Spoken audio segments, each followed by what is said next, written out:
আজ 30শে অক্টোবর 2025 এবং আপনারা দেখছেন এটাই রিয়ালিটিতে মিডল ইস্ট মর্নিং নিউজ। এই শোতে আজ আপনাদের দেখাবো ডোনাল্ড ট্রাম্পের পারমাণবিক বিস্ফোরণ। 30 বছর পর আবার ফাটবে আমেরিকার বোমা। ওদিকে গাজার উপর আবারও হামলা, যুদ্ধবিরতির নামে ইসরায়েলের বোমাবর্ষণ জারি। এদিকে সুদানের আল ফাশের এখন কবরস্থান। 3 দিনে 1500 মানুষের হত্যালীলা।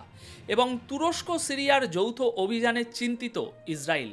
গোলান হাইটস নিয়ে উত্তেজনা চরমে। এগুলো ছিল কিছু বিশেষ শিরোনাম, কিন্তু বরাবরের মতোই ভিতরের খবর আরও অনেক বেশি থাকবে। আসুন তাহলে এই গুরুত্বপূর্ণ প্রতিবেদন শুরু করা যাক। দর্শক, ডোনাল্ড ট্রাম্প পারমাণবিক বিস্ফোরণের আদেশ দিয়েছেন। 30 বছর পর আবারও আমেরিকার পারমাণবিক বোমা ফাটতে চলেছে। কিন্তু কেন? এর দরকারটাই বা কী? দর্শক, আমেরিকার রাজনীতিতে একটা বড়সড় বিস্ফোরণ ঘটেছে আসল পারমাণবিক বোমা ফাটার আগেই। ডোনাল্ড ট্রাম্প তার প্রতিরক্ষা দপ্তরকে নির্দেশ দিয়েছেন যে আমেরিকা যেন অবিলম্বে পারমাণবিক অস্ত্রের পরীক্ষা আবার শুরু করে। আর এই ঘটনা 1992 সালের পর এই প্রথম হতে চলেছে। অর্থাৎ 1992 সালের পর থেকে আমেরিকা আর কোনো পারমাণবিক পরীক্ষা চালায়নি। দর্শক, এই খবরটা সত্যি বিস্ফোরক। তাই একটু পরেই আমি আসছি এই ঘটনার পুরো বিশদ বিশ্লেষণ নিয়ে। কেন ডোনাল্ড ট্রাম্প হঠাৎ করে পারমাণবিক অস্ত্র পরীক্ষার সিদ্ধান্ত নিতে চলেছেন, তার পিছনে কি কারণ, কি বার্তা লুকিয়ে আছে, সব কিছু জানতে পারবেন সেই প্রতিবেদনে। এই মুহূর্তে আমি বেশি কিছু প্রকাশ করছি না, কারণ পুরো ঘটনাটির ভিতরের তথ্য, বিশ্লেষণ আর আন্তর্জাতিক প্রতিক্রিয়া সব কিছুই থাকছে মূল প্রতিবেদনে, তাই ভিডিওটা মিস করবেন না। তবে এখন এতটুকু বলতে পারি যে এর মানে পরিষ্কার যে তথাকথিত শান্তির দূত ডোনাল্ড ট্রাম্প আবারও পারমাণবিক অস্ত্রের দৌড়ে নামতে চাইছেন। কিন্তু সারা বিশ্বের নিরাপত্তা বিশেষজ্ঞরা এই পদক্ষেপকে অত্যন্ত বিপজ্জনক বলে মনে করছেন। তাদের মতে এর ফলে সারা বিশ্বে আবারও পারমাণবিক অস্ত্রের লড়াই শুরু হয়ে যেতে পারে এবং কয়েক দশক ধরে যে পারমাণবিক পরীক্ষা বন্ধ ছিল সারা বিশ্বে, সেই চুক্তি ভেঙে যাবে। আর সবচেয়ে অবাক করার মতো ভণ্ডামি হলো যে আমেরিকা ইরানের শান্তিপূর্ণ পারমাণবিক কর্মসূচি ধ্বংস করার জন্য একেবারে উঠে পড়ে লেগেছে, সেই আমেরিকাই এখন শুধু এই ভয়ে পারমাণবিক বোমা ফাটাতে চাইছে যে পাছে তারা রাশিয়া আর চীনের থেকে পিছিয়ে না পড়ে। কি অসাধারণ দ্বিচারিতা! একটা দেশ যারা শুধুমাত্র বিদ্যুৎ তৈরি করতে এবং অন্যান্য অসামরিক কাজে পারমাণবিক শক্তি ব্যবহার করতে চায়, তাদের উপর অভিযোগ আনা হয় যে তারা বোমা তৈরি করছে। আর অন্যদিকে যাদের কাছে সবচেয়ে বেশি পারমাণবিক বোমা আছে, তারা যখন খুশি পরীক্ষা করতে পারে। সুতরাং একেই বলে নিজেদের জন্য এক নিয়ম আর অন্যদের জন্য শুধুই উপদেশ, পরামর্শ। দর্শক, এবার আসি গাজার পরিস্থিতি নিয়ে। যুদ্ধবিরতির নাটক করা ইসরায়েলের হাত আবারও রক্তে ভিজে গেছে। গাজায় যুদ্ধবিরতির নাম করে ইসরায়েল গত রাতে আরও একবার হামলা চালিয়েছে, যেখানে 2 জন সাধারণ মানুষের মৃত্যু হয়েছে। ইসরায়েল দাবি করেছে যে তারা অস্ত্রের একটি ভাণ্ডার উড়িয়ে দিয়েছে, কিন্তু আল শিফা হাসপাতাল জানিয়েছে যে তাদের কাছে 2 জন সাধারণ মানুষের লাশ এসে পৌঁছেছে। দেখুন, এর আগের রাতে ইসরায়েলের বোমাবর্ষণে 104 জন শহীদ হয়েছিলেন, যাদের মধ্যে 46টি শিশু এবং 24 জন মহিলা ছিলেন। এবার নেতানিয়াহুর নতুন বয়ানটা একটু বুঝে নিন।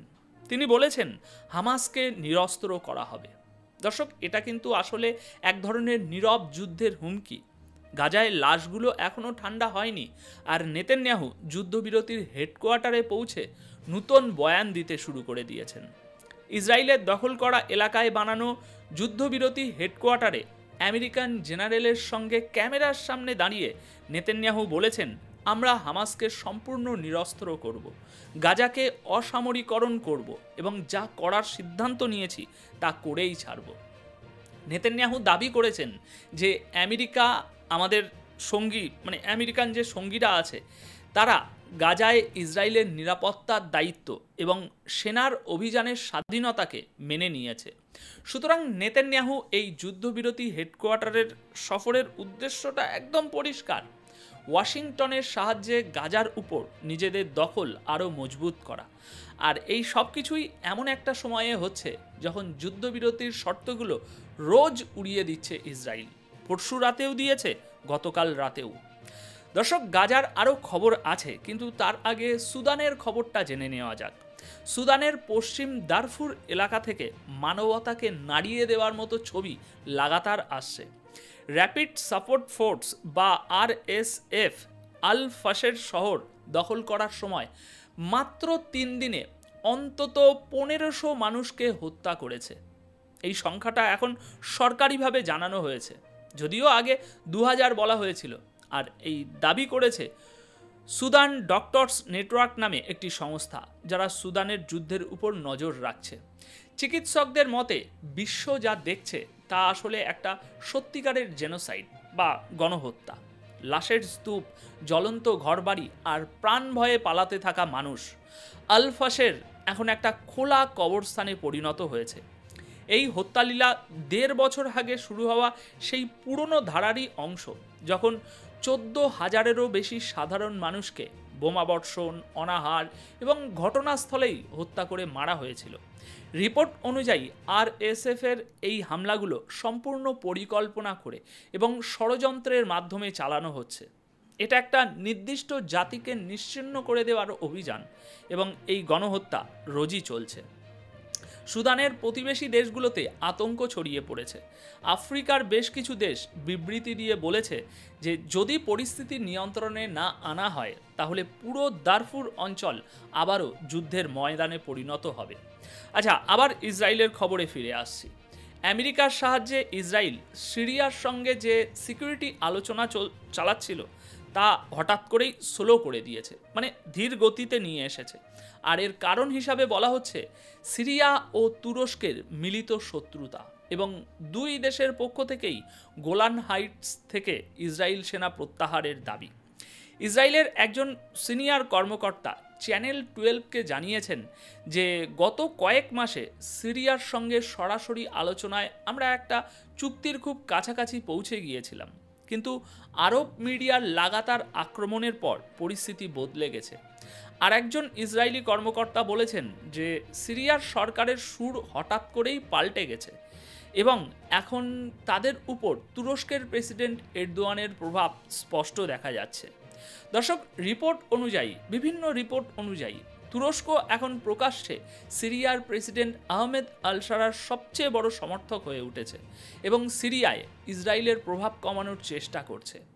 এদিকে পরবর্তী খবর হলো ইউনাইটেড নেশনসের প্রধান গাজায় এই নতুন করে ইসরায়েলি হামলার তীব্র নিন্দা করেছেন।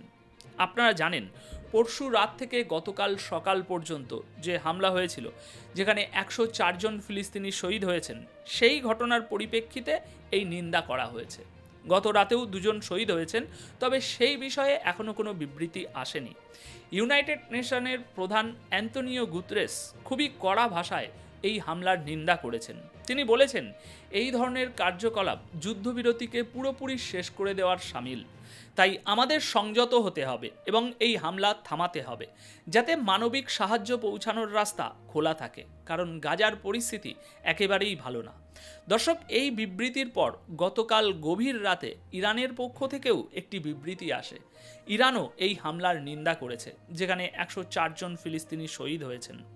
ইরানের পররাষ্ট্র মন্ত্রণালয়ের মুখপাত্র ইসমাইল বাগেই জায়নাবাদী শাসনের এই বিমান হামলার তীব্র নিন্দা করেছেন। আচ্ছা, ইরান থেকে আরেকটি চমৎকার খবর আছে। ইরান তাদের নিজেদের তৈরি কার্গো প্লেনের পরীক্ষামূলক উড়ান শুরু করেছে। দেখুন, একেই বলে আসল কথা। একটা কথা আছে না, যে কাউকে যদি আপনি খুব বেশি কোণঠাসা করে দেন, তখন সে নতুন কিছু আবিষ্কার করে ফেলে। ইরান ঠিক সেটাই করেছে। ইরানের উপর এত নিষেধাজ্ঞা চাপানো হয়েছে, তাদের পকেটে টাকাই থাকতে দেয়া হয়নি যে তারা কিছু কিনতে পারে। আর টাকা থাকলেও এমন নিষেধাজ্ঞা যে তারা কিনতেও পারবে না। তাই ইরান বলেছে, ঠিক আছে ভাই, আমরা নিজেদের জিনিস নিজেরাই বানাবো। তো দর্শক, এই হলো সেই কার্গো প্লেনের ছবি।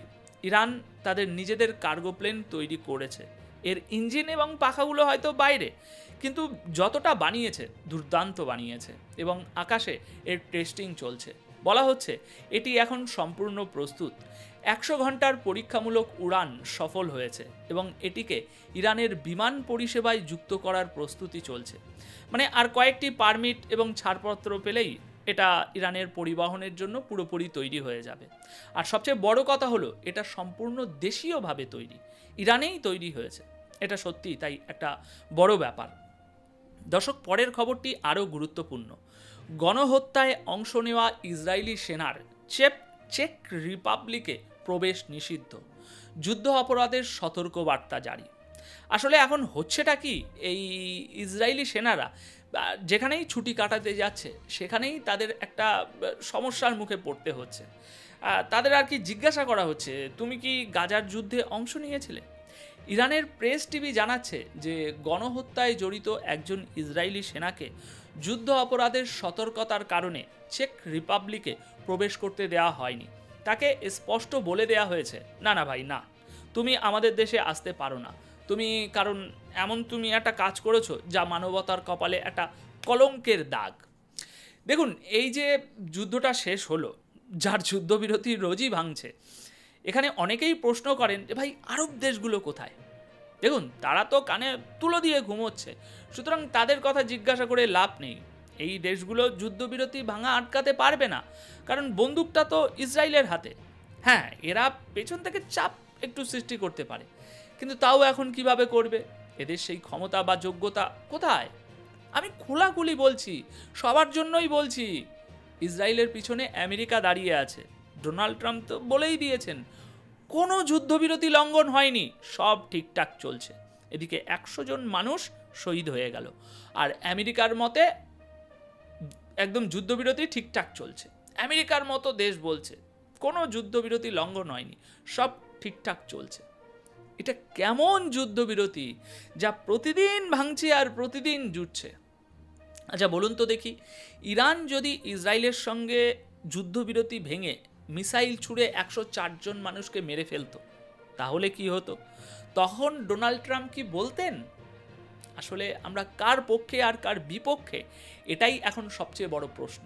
তাই আমি বারবার বলি, একটু ভাবুন। আসল ঘটনাকে ধামাচাপা দেওয়ার চেষ্টা চলছে, তাই সতর্ক থাকুন। ধন্যবাদ আপনাদের সকলকে।